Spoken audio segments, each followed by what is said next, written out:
Teshidale, and welcome to part 2 of Kalachakra. So overall we're on week 9 and chapter 21, the analysis of the colors of the Lunar-Day deities. So in part of the number of deities, and we'll be looking at this as we go through the material today, of how we come up with the 722 deities that are included in the count. And there are some differences of opinion, apparently, about the exact count of that, but we'll look at that. But we start off with talking about the colors, and this chapter is divided into 2 parts. It's presentation in the methods of accomplishment chapter. This is the first part of it. Then the second part will be how that presentation has produced 2 different explanations. So we'll get into those alternatives here in a little bit. So we begin looking at the methods of accomplishment, and the great commentary says in the first quote there, outside of that the sun lotuses means that outside of that are the 12 lotuses of the body mandala, to the right of the eastern gate and so forth on the walls of the fence, like Guyagarbha and others, and so on, and they are numbered. These are numbered. They reside outside of the body, but here I think it's referring to basically the torso of the body. As we get into this, we'll see that it starts talking about them in terms of the limbs and so forth. And then goes on, this establishes the directions and how the deities are placed on the walls of the fence. And so then it goes through the names and the specific placements of each. This passage teaches very clearly that the positions of the Lunar-Day deities. The text continues with, on page 304, in the 2 right hands of each of these 12 are implements. And it lists some of these, but it doesn't give a complete list of all of the implements in their hands. And then on the left, so the right hands, and then it goes into the left hands, and again it mentions where it starts and ends in terms of the text, but doesn't fill in all of the things in between. And then down toward the bottom, then it explains which Lunar-Day deities of which month are the entourage of which the 12 great gods. And the text says the colors, implements, and forms of the goddesses are similar. Then it continues on the next page. It says the seed syllables of the Lunar-Day deities. This passage numbers the Lunar-Day deities as 360 and gives the seed syllables from which they emanate, the names of each of the deities. The Lunar-Day goddesses sits on which petal of the lotus, and how these deities emanating from their individual syllables correlate with the particular months. Now, in this commentary, it doesn't actually give that information. In most places, he's been pretty detailed in terms of listing all of that kind of information. But in this case, in this chapter at least, he's not detailed all of that. So then we continue on with the second part here of this particular chapter, which is actually the majority of the chapter, how that presentation has produced 2 different explanations. So here we have Bhayakaragupta has the Lunar-Day deities of the east and southeast as black, those of the south and southwest red, those of the north and northeast white, and those of the west and northwest yellow. In the next paragraph, according to the tradition of Sherab Sangye, the great Kalachakra of wrong and others, these groupings of deity colors are wrong. So we have 2 different opinions here. And at the bottom of that paragraph says this assertion they back up with scripture and logic. The scripture comes from the great commentary, and so then he lists information in the next 2 quotes of that. And then just below the middle of page 306, The colors of these 12 deities in their respective places are clearly stated as being similar to the colors of the 12 male and female bodhisattvas in their respective places in the mind mandala. Therefore, the deities positioned on the left of the four gates are green and blue, as explained above, in the same way that the male and female bodhisattvas in the mind mandala are also green and blue. So that's one of the sources that indicate what the possible colors might be as a part of that. Continuing on below the quote at the top of 307, when the powder mandala is drawn, so this would be the sand mandala normally we would say, the green and blue space element and gnosis element goddesses dwelling above in space and in the lower regions are all placed under the east and west portals to resolve a doubt as to whether the green and blue space element and the gnosis element deities among the upper and lower direction protectors and the male and female bodhisattvas should be visualized as being above and below, like upper and lower goddesses. The passage continues, and it goes through that. Then at the last of that, end of that paragraph, last sentence says, the space element upper deities of Kalachakra are green, and the lower gnosis element goddesses are blue. So it gives a fairly definitive response and rationale then for the colors and the reasonings for that.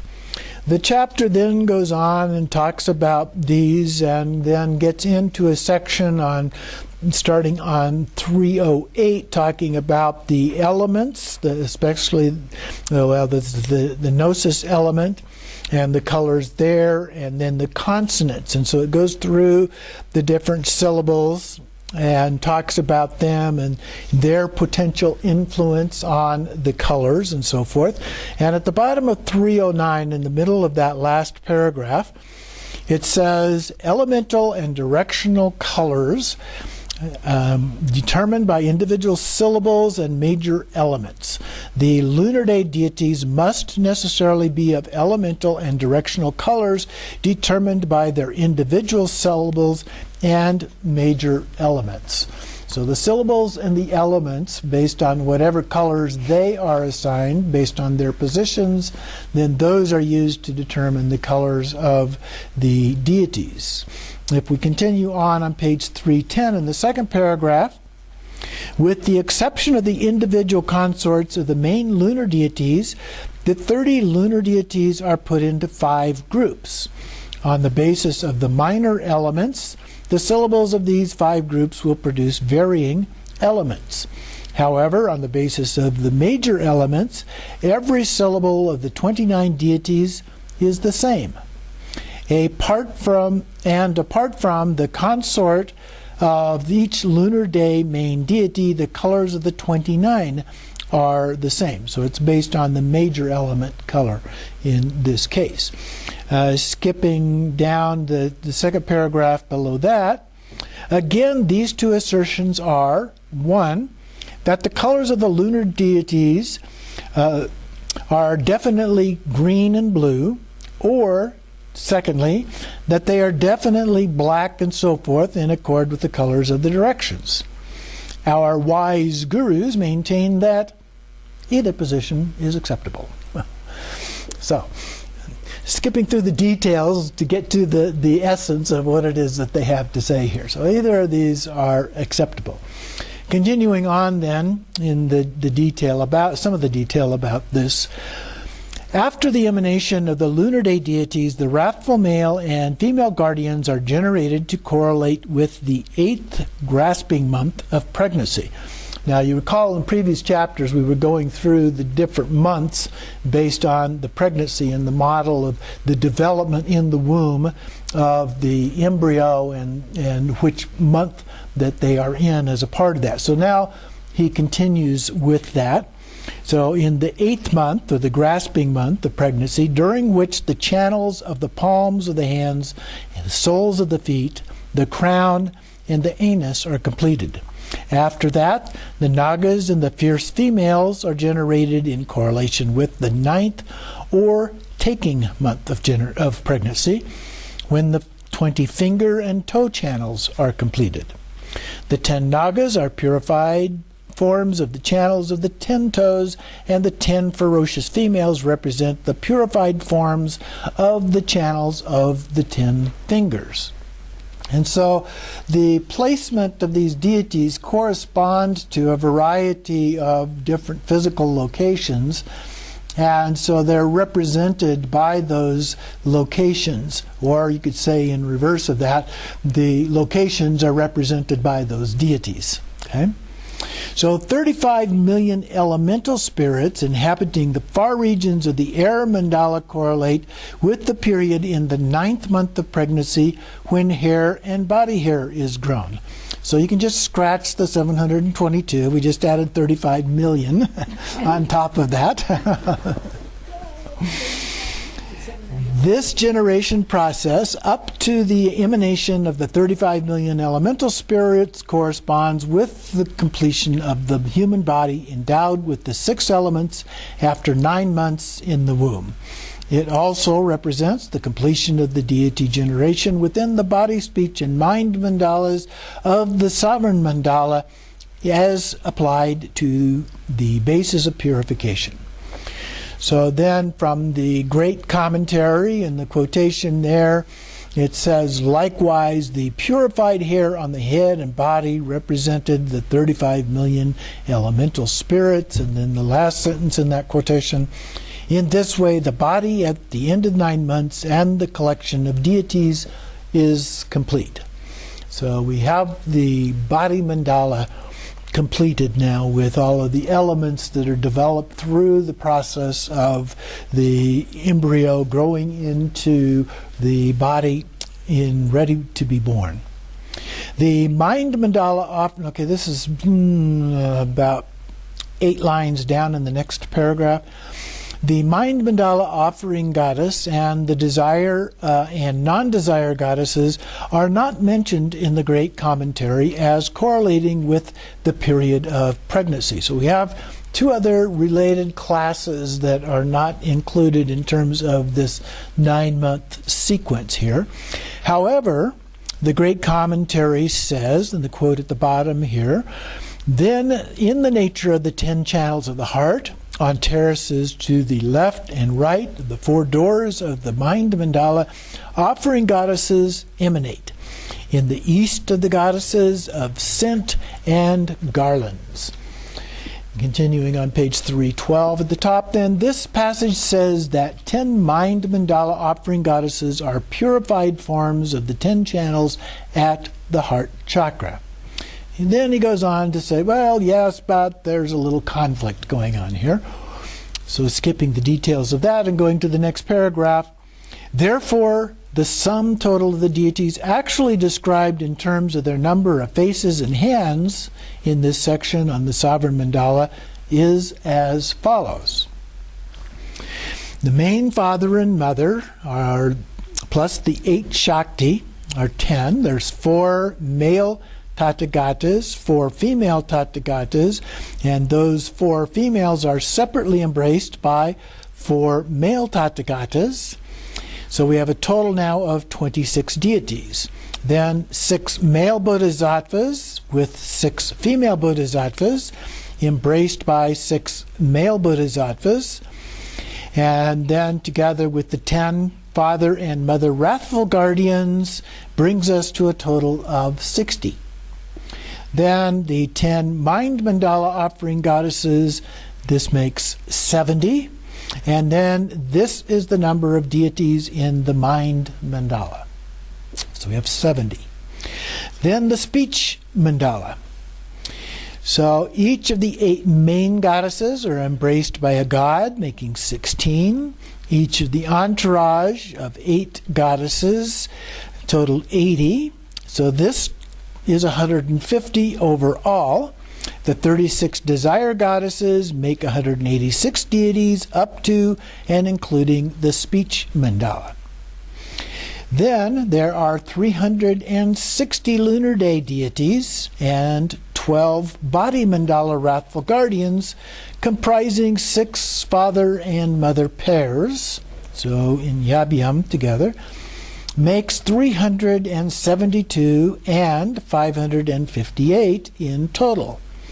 There are 10 Nagas in mother and father union and 10 fierce females in union. This makes 598. The 36 non-desire goddesses make 634. These are figures whose colors, numbers of hands, and faces are clearly taught.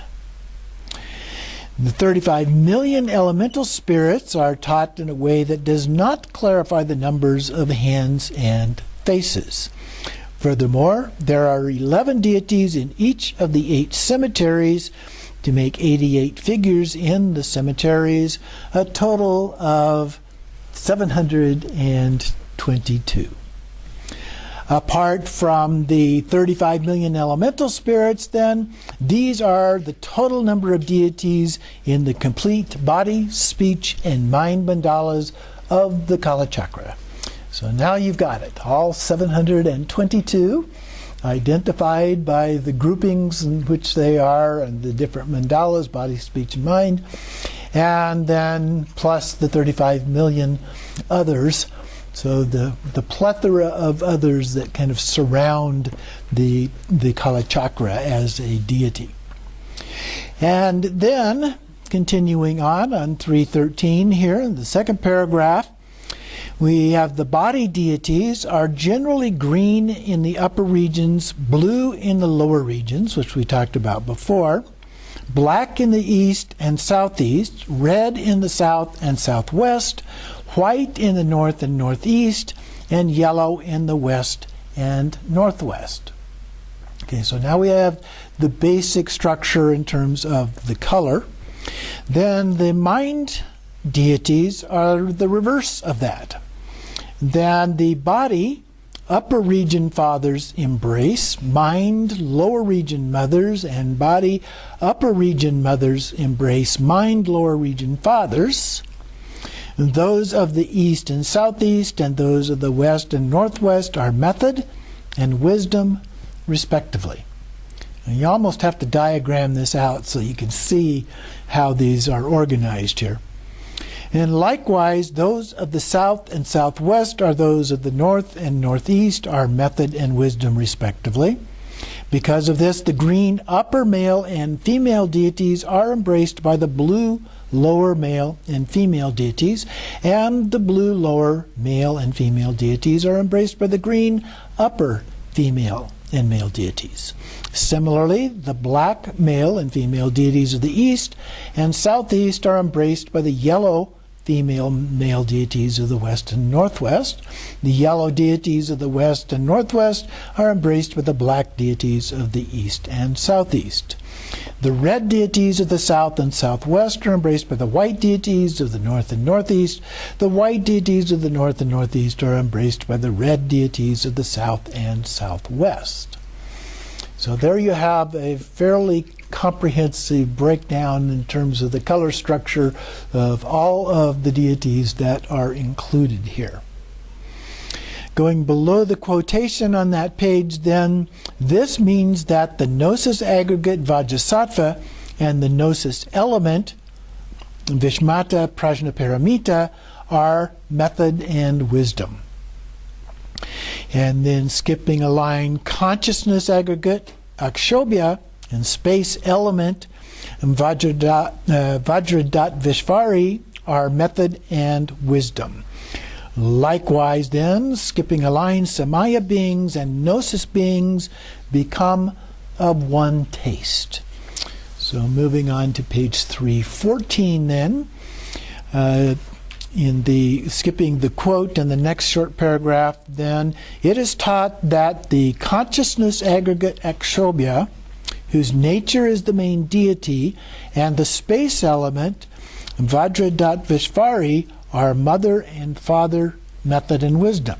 Such a statement is made in terms of pervading consciousness and gnosis being fused together within the main deity. And then at the bottom of that same paragraph, in Kalachakra thinking, method and wisdom involve mutual embracing between different families, while union within the same family is rejected. Okay, so we have the mix of the ones from different colors because of that. Then again, skipping the next quotation, of the 635 figures whose colors, hands, and faces are actually mentioned in this section from the Tantra and commentary, the colors, implements, positions, seats, and so forth of all of them are clearly described, and they can be known in the same way as the colors of the Lunar-Day deities described in the discussion above. The colors of the desire and non-desire goddesses are the colors of the directions. Determining their hand implements in line with the implement symbols from which they are individually created is in tune with the thinking of Tantra and commentary. And then on page 315, below the quote, and starting at the end of the second line, because they belong to that particular family. So based on the families in which they belong, which is where they're placed in terms of the directions, the main directions. Wherever a particular, this is down a few more lines, wherever a particular desire goddess is born, so the corresponding non-desire goddess is also born. And then at the bottom of that paragraph, I think that Sadhuputra's assertion that they all have one face and two hands is correct, because that's not spelled out anywhere. But he goes through an explanation of why he thinks that is the case, but he goes along with that. And then there are a couple of other inserted quotations, so skipping below those, the next paragraph. If these, referring to the desire and desireless goddesses, were counted separately, there would have to be 38 desire goddesses. Therefore, they should be counted as one. The problem here is we've got two sets, desire and desirous, and when you count them separately, you wind up with the wrong number. And so he's saying, well, they're all one, so we'll just count them once, basically. Okay, so he goes on below the next quotation here and says, this states the number of desire goddesses to be 37. Excuse me.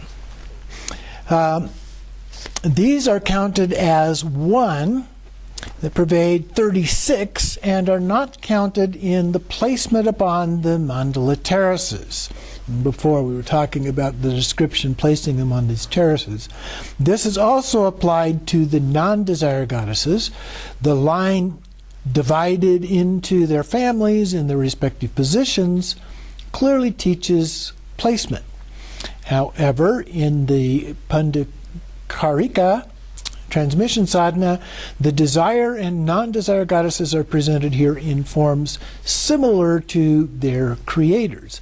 This means that desire and non-desire goddesses who are born from the Kundali should have the faces of dogs, pigs, and so forth. And remember when we've looked at the 100 peaceful and wrathful deities that some of them have animal heads on them, and so using that same explanation here as opposed to the more human-like faces, albeit in various colors, that we see on some of the other deities as a part of that.